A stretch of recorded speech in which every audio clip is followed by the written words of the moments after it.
Yo, y'all been on me. It's time for another case. It's time for another case. It's time for another case. I got you. I got you. And in this one, this is the most twisted case you've ever heard, all right? So I hope this is a good one. Let's check it out. Montgomery County Sheriff's Office. You called 911? Okay, listen, I've just been told that there has been a murder. 911, where's your emergency? We need an ambulance. I went in to turn the living room light on. I can see blood. Ma'am, I don't know. I didn't touch him, but it don't appear that he's breathing. She called herself the Brunette Bomber and fantasized about the day she'd go out in a blaze of glory. I had stabbed him at least 3 or 4 times. I meant to kill all 3 of them. I'll hurt somebody if I'm with other people. I'll keep going. When Sean Ball entered the picture, it was only a matter of time before she had him under her thumb, and the friendship was a recipe for disaster. He soon became the willing accomplice she'd been looking to find. However, Sean had no idea what he'd gotten himself into, as the murderous rampage carried out by the selfie killer would prove much more devastating than he'd ever anticipated. Her plan was she wanted to do like a true mass murder spree. What woke you up? Her. It was Saturday, April 4th, 2015, and Marlena Light joined her daughter Amanda Taylor and Amanda's friend Sean Ball on a trip to Walmart. They were on a mission to buy Easter basket fillers for Amanda's 2 young children, as Easter was the following day. But everything took an unexpectedly violent turn later that afternoon. Amanda's mother, Marlena, received an alarming call from a restricted phone number that same night. On the other end was Amanda. Yeah, I'm going to say I got the phone call around 9 or 10. She said, "Mom, I love you, and I appreciate everything you've done, and you've always been a good mother. And I'm sorry for everything that I ever did and all the lies I ever said. And I had to do something bad, Mom, and I don't want to tell you because I don't want you to yell at me." I said, "What did you do?" I said, "Are you hurt?" I said, "Just tell me, I can help you." Marlena couldn't make any sense of the situation, but it was clear that something terrible had occurred. She pleaded with her daughter to come home, back to Christiansburg, Virginia, but Amanda refused to do so, and stated that she and Sean were en route to Pittsburgh, Pennsylvania. It was no secret that Amanda had been headed on a downward spiral, and it all began with a traumatic event that had taken place nearly 8 months earlier, back in late August of 2014. Amanda's estranged husband, Rex Taylor, had allegedly been battling depression and prescription substance abuse for several years. He put an abrupt end to all of it the day he took his own life. Upon Rex's untimely death, Amanda fell into a deep depression of her own. Along with it came an intense level of rage, and all of that bottled-up anger would be unleashed on one unwitting individual, at least initially. It wasn't as if the tragedy marked the onset of Amanda's issues, however. She had a checkered past, and Mariah Roebuck, whom we'll soon hear from, substantiated that. She'd become friends with Amanda when they were around the age of 12, and the two had gotten into quite a bit of trouble in the years that followed. According to records from the Montgomery County Sheriff's Office located in Virginia, it was back in October 2005 when Amanda and Mariah jumped into a car and ran away from home. Both 14-year-olds were charged with unauthorized use of a vehicle. In the midst of Amanda's indiscretions during her 9th grade year, she met Rex Taylor, who was 2 years her senior, and they began dating. In early April of 2006, Amanda was charged with disorderly conduct as a result of some alarming behavior that took place at her high school. She allegedly screamed, "This place, I hate this fucking place, I hate you people, I'll kill all of you." The incident definitely went beyond the threshold of standard teenage dramatics. Amanda became pregnant with the first of 2 children she and Rex had around this time, and her high school career came to a premature end. But the birth of their son didn't seem to slow her down much when it came to engaging in criminal behavior.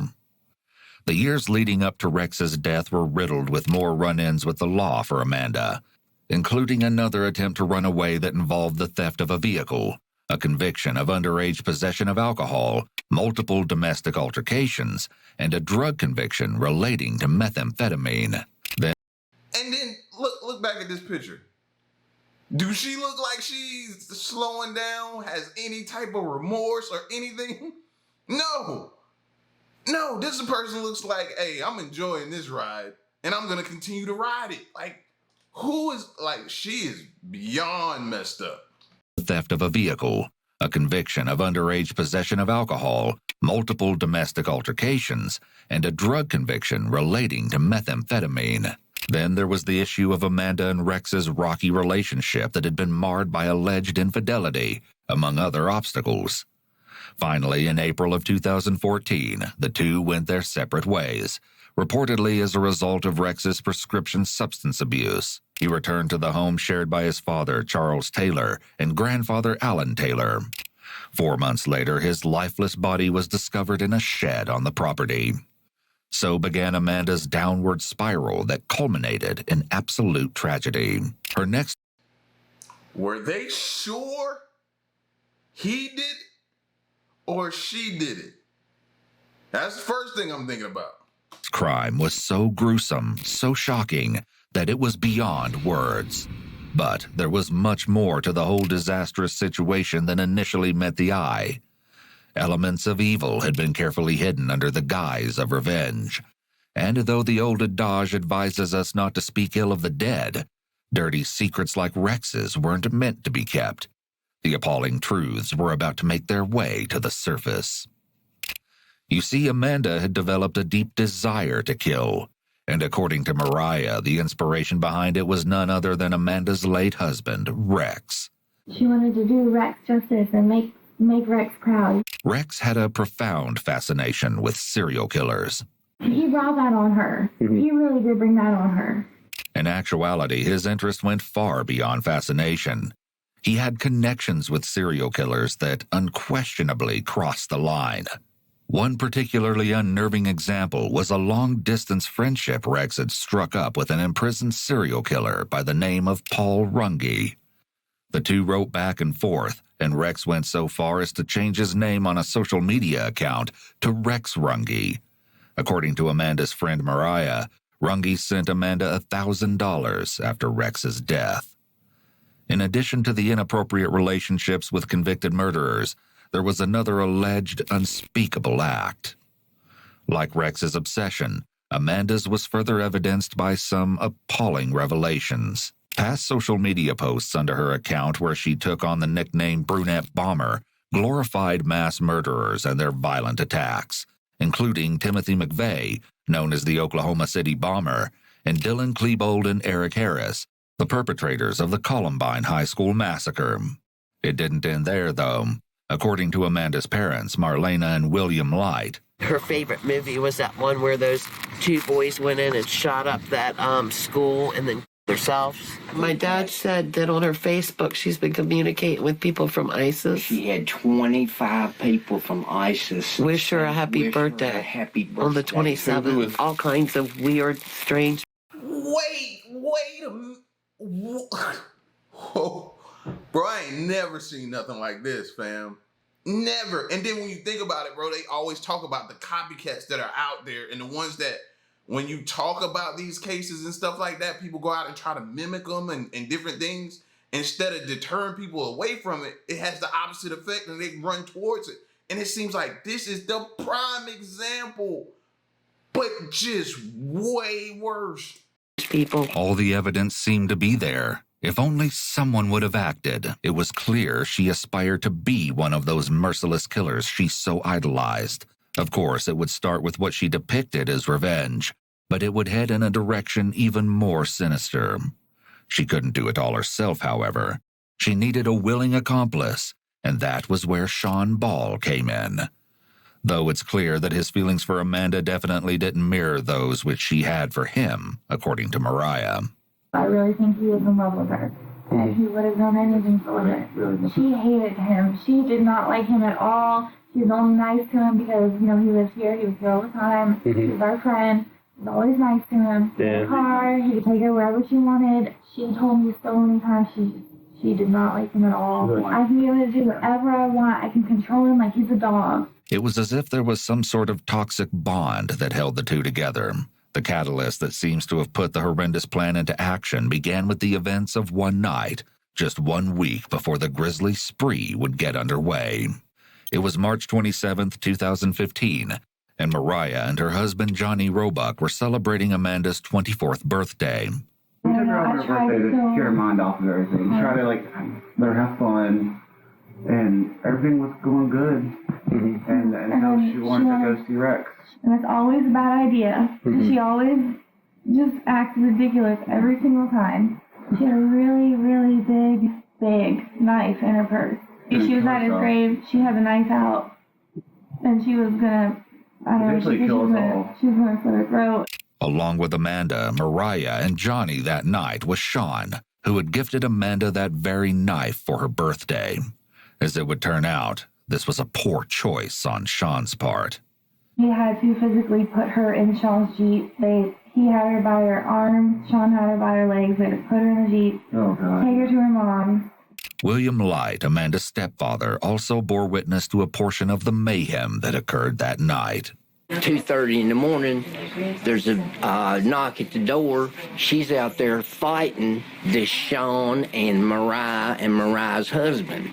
And she's got a knife saying it was her birthday and it was Rex's birthday too. And she said it was their day and she was going to be with him. Well, she broke and ran. And the police caught her somewhere on down Radford Street. Well, they took her to St. Albans. Amanda was taken to Carillion Clinic at St. Albans Hospital, located in Christiansburg, Virginia, an inpatient psychiatric and substance abuse treatment center. Well, 3 or 4 days in St. Albans, we told them that she said that she was going to kill her children. They released her. Apparently, Amanda had made the very same disturbing statement to Mariah. How many kids did Amanda have? 2. 2 and 7? Yeah. And any time that she's ever said anything about, killing them or anything, she says she just wants them to be wrecked. She gotta be a master manipulator. Gotta be a master manipulator. In order for you to get released from the clinic after everything that you did and what your dad told them that you threatened to do, you gotta be a master manipulator and able to get out of there, bro. Cause I would love to see the police report when they go and talk to the clinic and find out why did they release her. Not killing them because she hates them or anything like that. In her mind, she thinks that they can just go and that everything will be okay.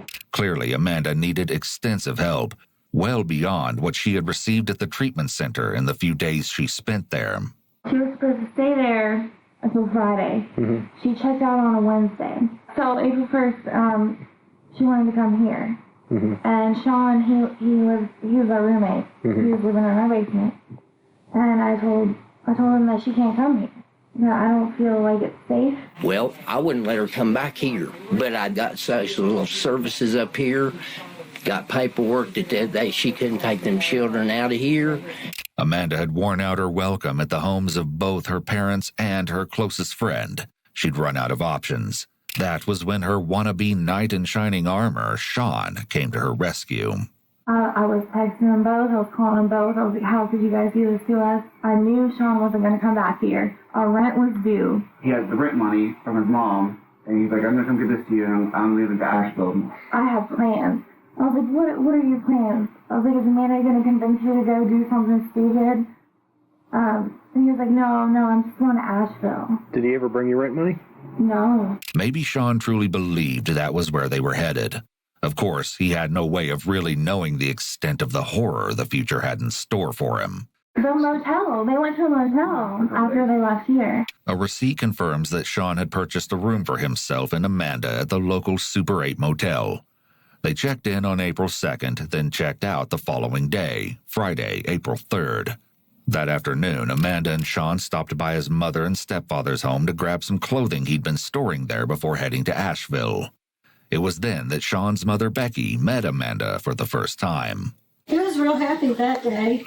It was real good. It was Friday, between 2:30 and 3, him and her. She was really nice. She didn't get out of the car or anything. How long has he been with her? I don't know. See, I just met her. Later that evening, after Amanda and Sean had come and gone, Sean's stepfather made an ominous discovery.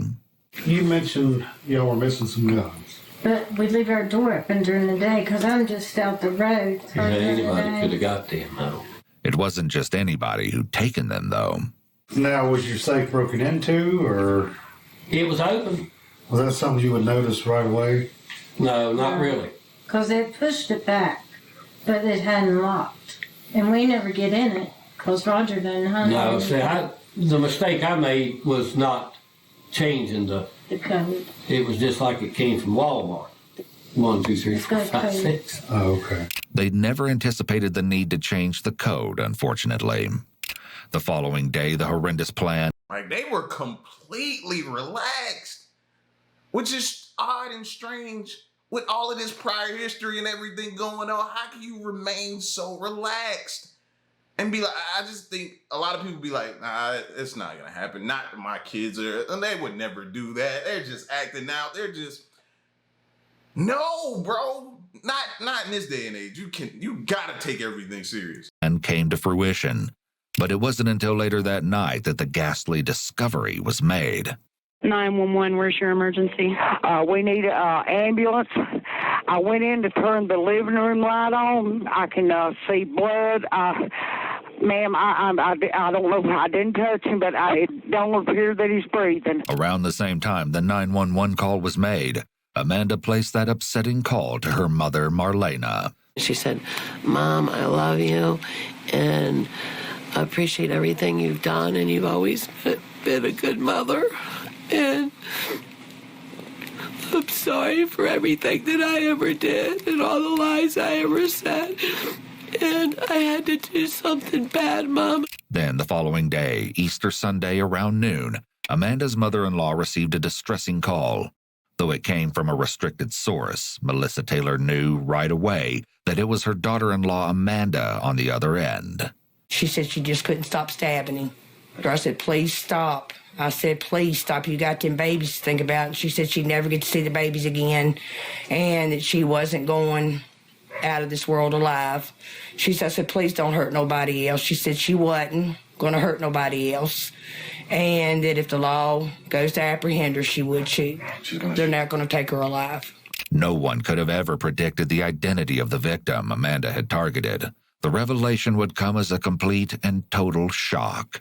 By this time, a manhunt was well underway for both Amanda and Sean. Then a haunting post appeared under one of Amanda's social media accounts. Today when she called, she said, Mom, Sean was off. He couldn't handle it, so I'm by myself now. But this wasn't the whole truth. Not at all, as it would turn out. That evening, pings from cell phone towers were used to locate Amanda's whereabouts. Members of the North Carolina State Highway Patrol observed Sean's white Jeep heading east on I-40 near... She had to do Sean. She did it. She had to. Remember, she couldn't stand him anyway. How long was she going to put on this charade of acting like she liked him? Nashville. When they attempted to pull her over, however, she fled. She wasn't going down without a fight. Law enforcement braced themselves. They knew she was armed and extremely dangerous. This reality was only further reinforced by yet another sobering social media post that had surfaced that day. It read, "All right, it's about that time. I'm going to find my husband in hell and finally be at peace." Turning herself in was obviously not part of her plan. After a 2-mile chase, spike strips were strategically placed in Amanda's path. Finally, all of the devastation and chaos came to an end when Amanda was taken into custody around 8 o'clock that night, miraculously without further incident. A few hours later, a Montgomery County Sheriff's Office investigator and an FBI special agent sat down with Amanda. In the interrogation room now, Amanda is about to receive her Miranda warnings. You're about to catch a glimpse into the mind of a demented killer like no other you've seen before. The majority of the following footage has never been seen before. You have the right to remain silent.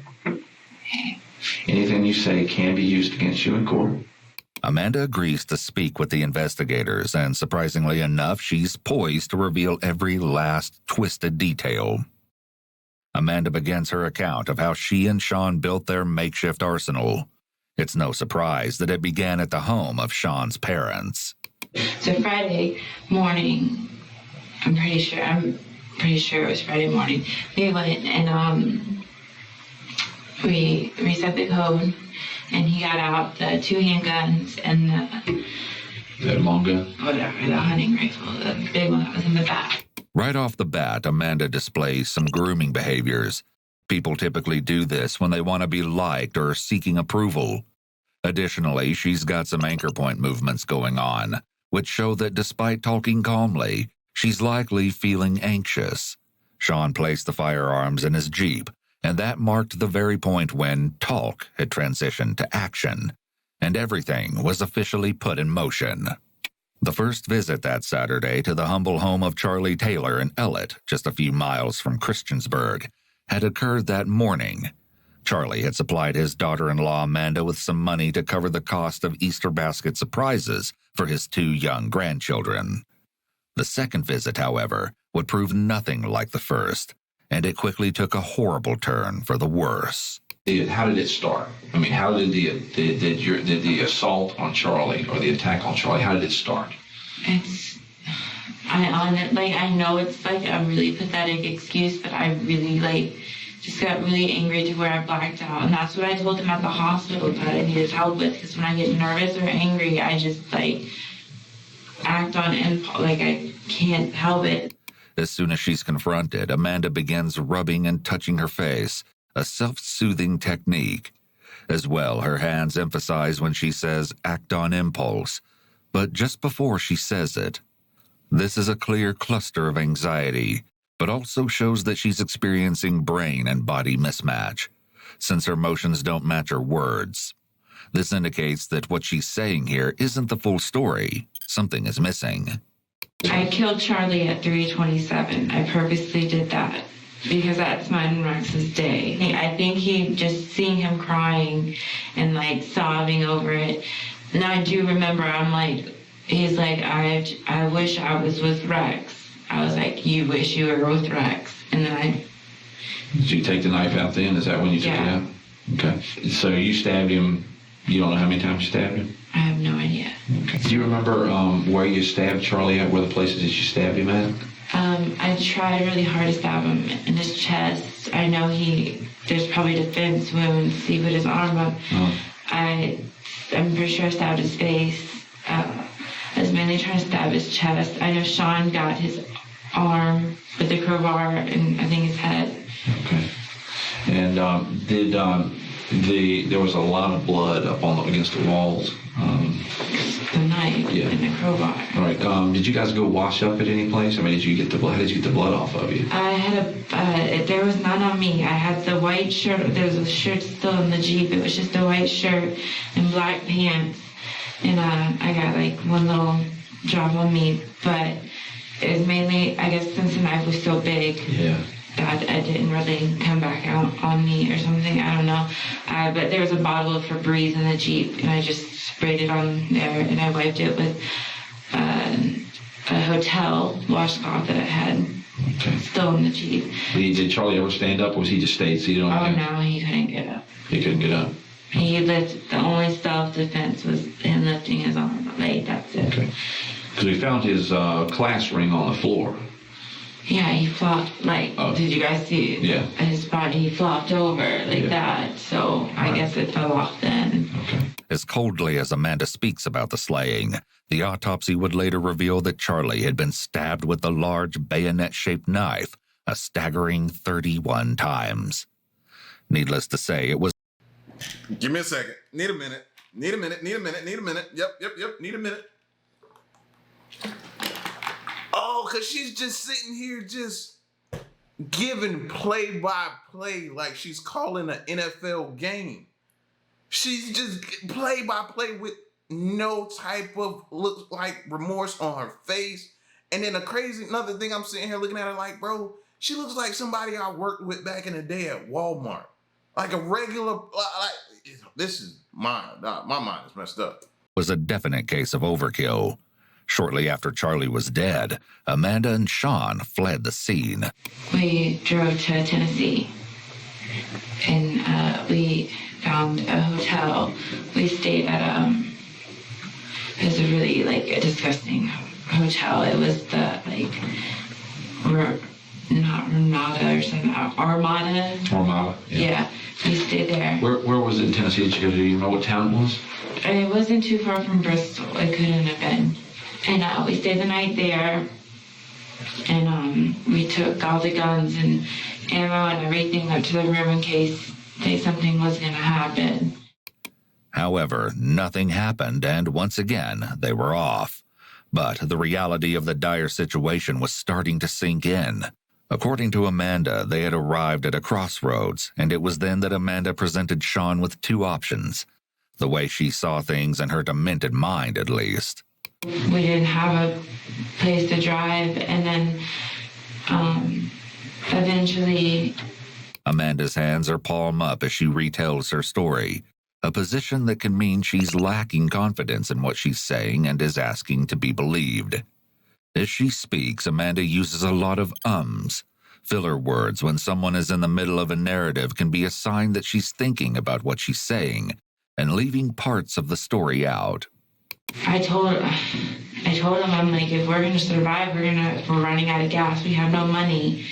All our money was gone. Mm-hmm. We're going to have to kill people and get it, or we're going to turn ourselves in. What did he say when you said that? Nothing. According to Amanda, Sean was writing a farewell letter to his family as he was planning to take his own life. You'll recall Amanda's social media posts that referenced Sean's death and her mother's account of the brief conversation on the subject that ominous Sunday. Today when she called, she said, Mom, Sean himself, he couldn't handle it, so I'm by myself now. I told her today that Sean himself. Well, the information Amanda had provided wasn't true. Now that she's in custody, she gives investigators the real story, and it was nothing like they expected. He took all my medicine.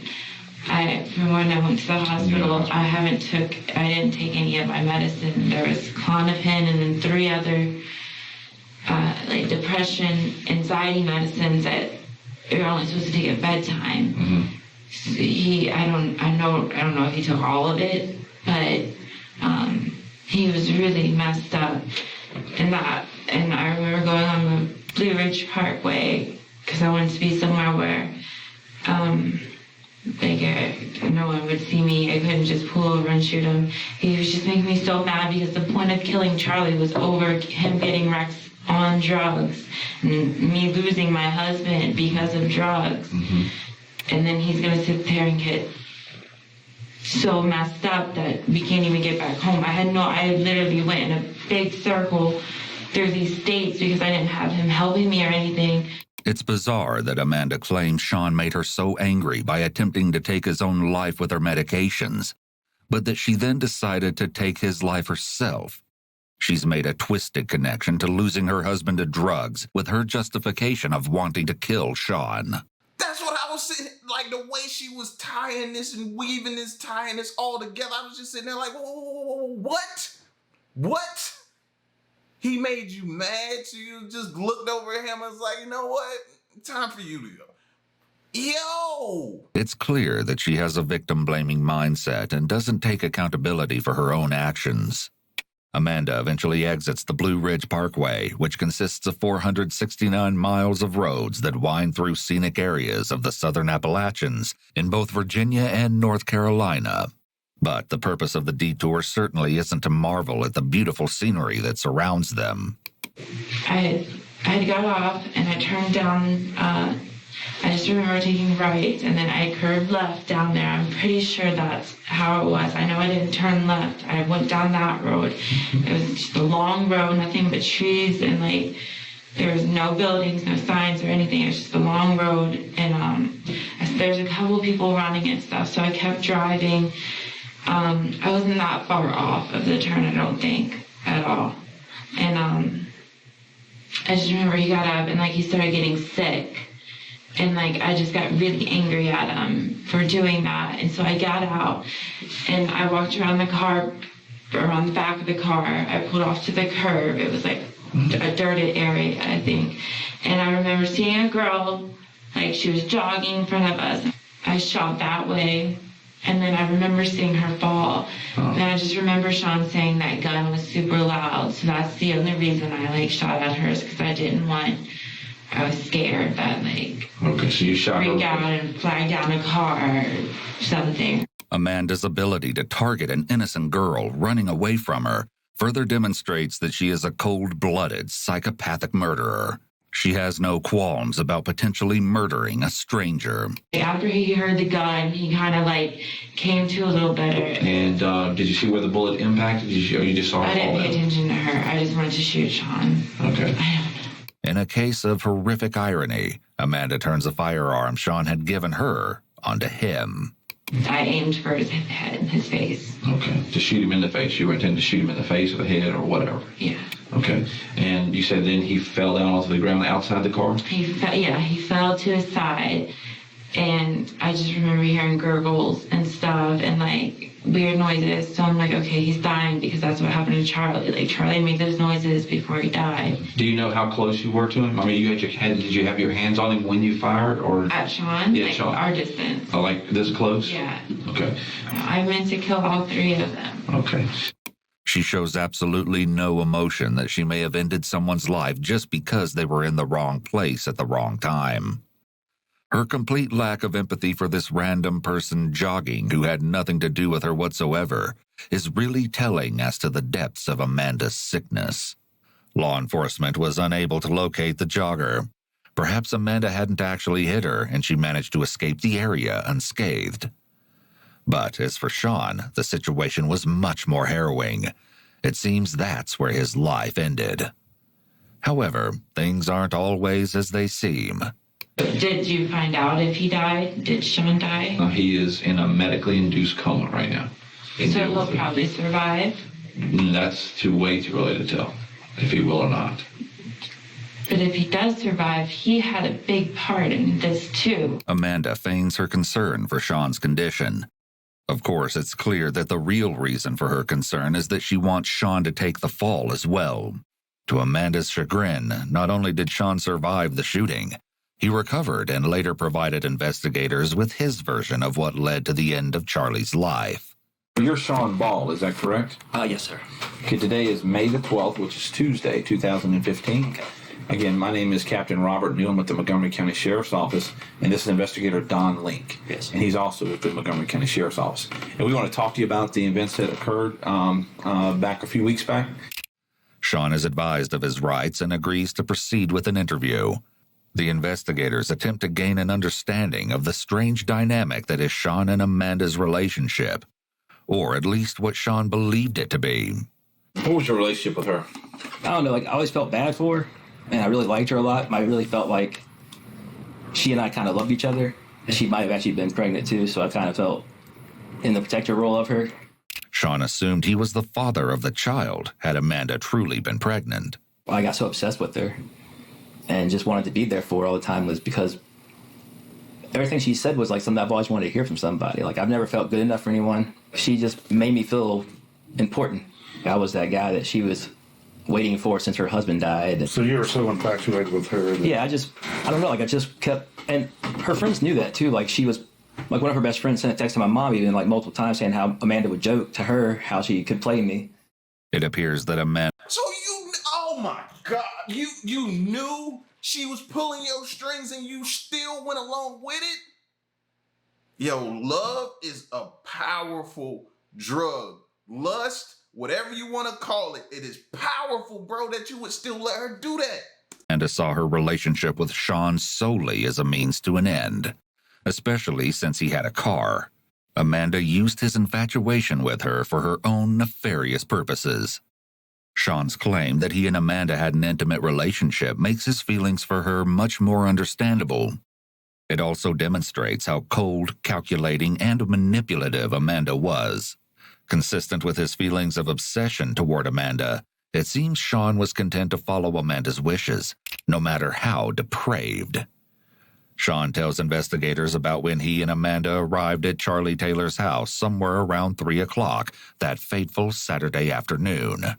We sat there and talked for, 20, 30 minutes, and he starts getting emotional, so I get up, because I was sitting on the couch together smoking cigarettes, he and I were. She doesn't smoke. But then she flops on the couch next to him. Then it's as if a switch is flipped.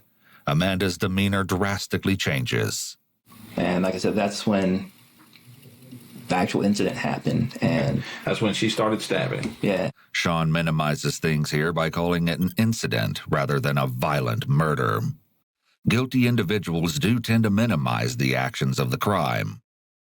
She suddenly went into a fit of murderous rage. However, she didn't entirely act alone. What happened? While she stabbed him, what happened? Tell me what happened. How did you get involved? Like I said, he reached up for her and was like trying to fight back, and I just started like hitting him. Though Sean is saying he hit him, he isn't mentioning that it was with a tire iron. He hesitates a lot as he speaks, making it clear he's thinking about what to say. Because like I said, I wanted to. It wasn't so much like I really wanted to kill. I mean, I knew it was going to happen. Like, I knew he was already, like, going for that. But, I don't know, like, I even, like, told her, I was like, he reached up for you, and I just lost it at that point. Like, I just blacked out and started swinging because I saw him going for her. And, like, in my mind, I still, like, stupidly, I was still her protector, though, like, in my mind. I hit him in the shoulder and the forearm because he reached up. Okay. What happened then? What happened to him? I think she stabbed him, like, 1 or 2 more times after he was still kind of, like, flinching. And she, stabbed him a couple more times in the chest, like rammed it in pretty good, like right through the, I want to say like the rib, like going towards the heart. I had stabbed him at least 3 or 4 times, and then Sean started hitting him too, basically after he was like dead. Well, not dead, but dying. Dying, okay. In addition to the 31 stab wounds Charlie had sustained, he'd suffered 5 to 6 blows by the tire iron at Sean's hands. Murdering Charlie was just the beginning, or so Amanda thought. Did, once that happened, you said he went through the wallet, got the money out, $200? Mm-hmm. Or $220? Yeah, it's like around that. Then what happened?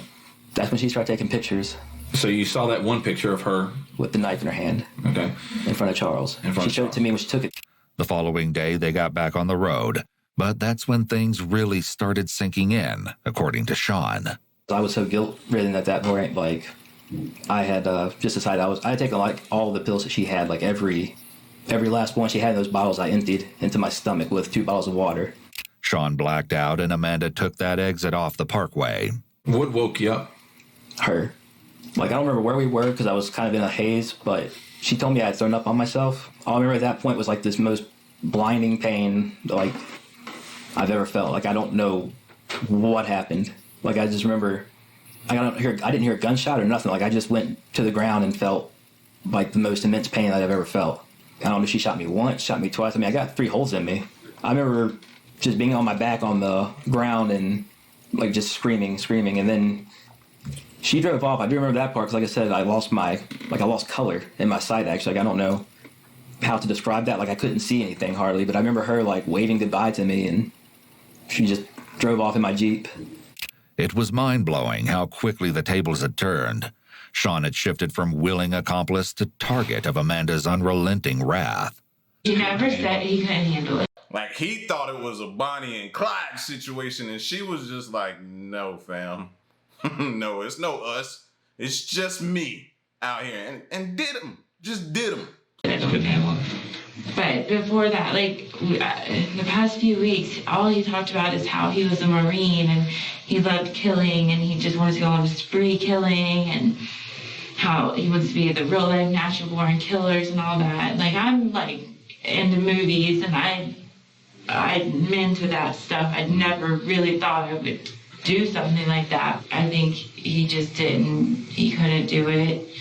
Again, her hands go palm up when she's talking, along with her hand gesture mismatching with her words. What's most interesting, though, is that she suddenly starts anxiously stuttering here, which she hasn't done before. Like, I'm, like, into movies, and I'm into that stuff. I never really thought I would do something like that. I think he just didn't. He couldn't do it. She suddenly seems desperate to say the right thing. Amanda also grooms her hair again. She wants to be liked and be believed in this moment. The only reason individuals in interrogation worry about being liked is because they're trying to be deceptive and want their deceptions believed by the officers. People telling the truth don't need to be liked. Here, however, it seems that Amanda isn't being entirely truthful. She had made other plans. And seeing as how Sean was a combat veteran and considering all the atrocities he'd witnessed during his tour in Afghanistan, Amanda assumed he'd remain unaffected by his part in Charlie's murder. You said he told you he was in the military? Yeah, he said he was a Marine. Okay. Is that true? Sean's stepfather weighed in on this particular matter during a police interview. He was infatuated with Yeah. military. He was. He wanted to go to the military, but he never did graduate from high school. So he couldn't get in. His friends sent him And it stuff. might have been good if he had got in. Is that true? No. He was never, he never went to Afghanistan? No. Are you kidding me? No, he was never in the military.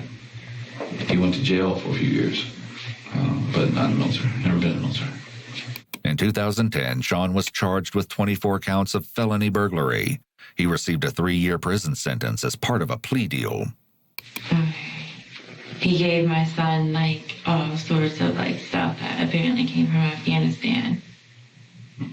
He lied about a lot. He lied times.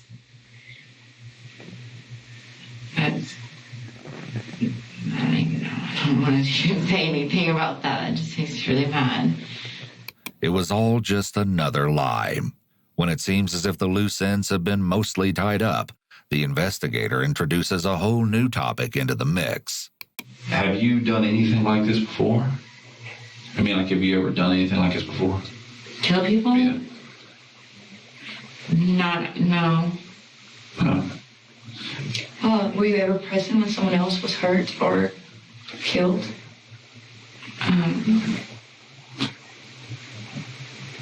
What she's asking is about, you know what she's asking? Yeah.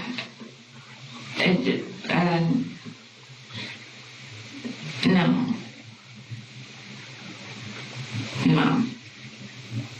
The question as to whether she was ever present when someone else was hurt or killed seems to catch Amanda off guard, and she struggles to respond.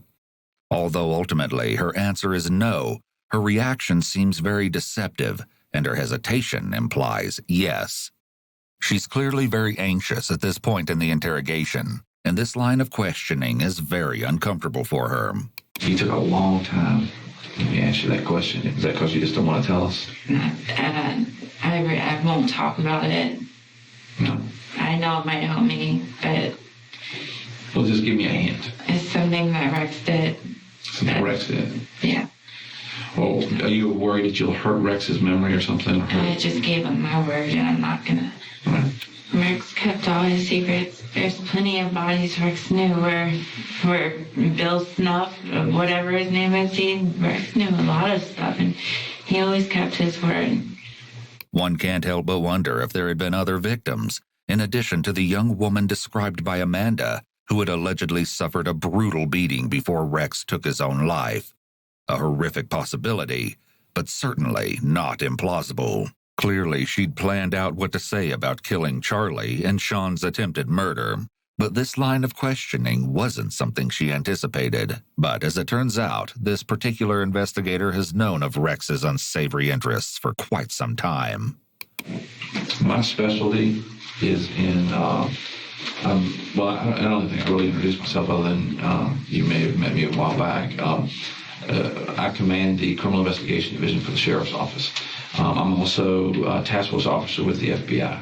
My specialty is in computer and network forensics and tracking people over networks. So you know. I know a lot. As the investigator says that he works in computer network forensics, Amanda's eyes shift. You can see her thinking about what this means and how much he might know. She has also gone completely still. I worked some stuff with Rex back before he died. And I knew Rex said, you know, the cases I worked with him, he talked about writing to all these serial killers and sending pictures of your kids to these killers and things like that. He tell you about all that? Yeah. Okay, so you knew about all those things. Though her hands disappear under the table, you can still see them moving, and she's engaging in some self-soothing behaviors. And Rex didn't really hide a lot of the stuff that he did. I mean, as far as, what he told a lot of people about that stuff. After a bit of careful prodding and some time to think, Amanda reluctantly reveals details of the act, an alleged brutal attack that had taken place a few years earlier. However, it's important to note that this story has never been verified, and there's no evidence that it ever occurred.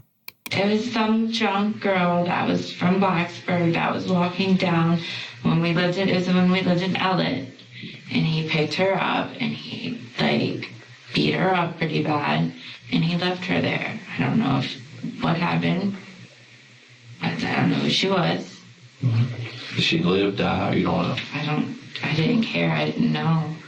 She was blonde and little, and she was she was our age.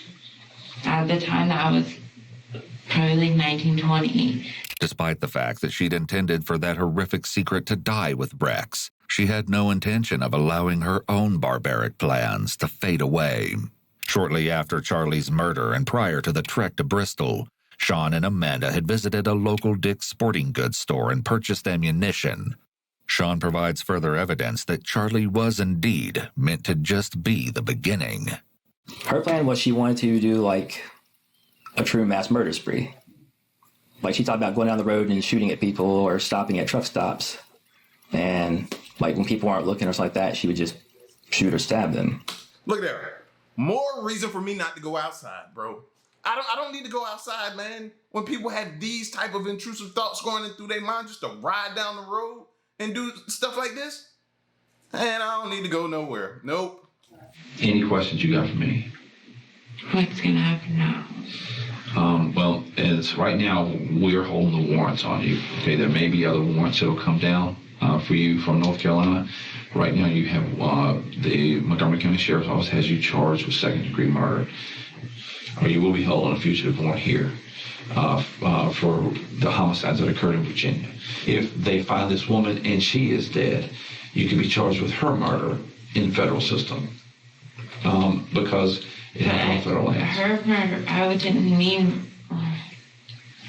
Well, you meant to kill her, but If we find her, she's still alive. Yeah. Then we wouldn't charge you federally probably for her because she wouldn't be dead. Yeah. Okay. And that's why they're still looking for her. Yeah. If I want to go to prison and get the death penalty, so I will do whatever I have to do to get that. Well, I don't want you to. And hopefully, if I help you, you guys will help me with that. Well, I mean, again, I'm going to talk to the Commonwealth, and based on what you said, there's definitely premeditation can occur minutes before the crime. Perhaps the most baffling element of this interview is Amanda's claim that she hopes to receive the ultimate punishment. However, it's not especially believable that she truly feels this way. Had Amanda genuinely wanted to end her own life, she could have done so before being apprehended by authorities.